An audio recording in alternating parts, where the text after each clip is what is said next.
In the next few weeks, a serious moral situation is about to be confronted by the federal government. It's one that I hope they don't squib. It's one that I hope there's not going to be too much debate about.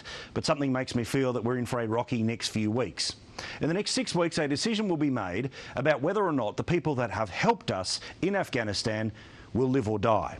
A decision on whether or not the interpreters, who were the locals on the ground who helped the Australian forces do the work that they have done, whether they should come home with Australian soldiers when we withdraw our forces in 2014, or whether they will be left there. There is no doubt that if those people are left there, they will die. We know how tough the Taliban is. We know how ruthless and brutal the Taliban is.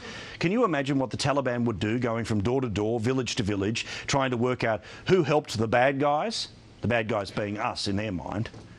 Can you imagine what will happen to their families? Can you imagine what will happen to their relatives? It's a pretty obvious decision.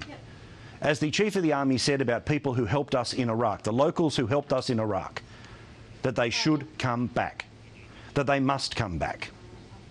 It's pretty obvious to me that the only thing that the Australian government can do, and it's a slam dunk decision that they should announce tomorrow morning as the first order of business, is that the locals who helped our forces actually come home with our troops.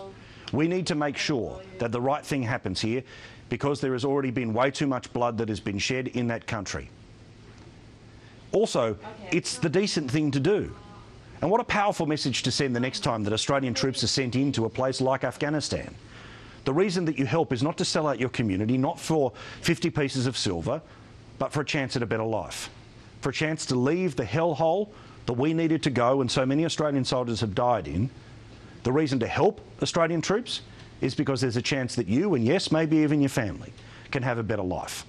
I know that the numbers might be a little bit larger than people are thinking. I know that family reunion is a vexed and complicated issue. I'm no soft target when it comes to asylum seekers and refugees.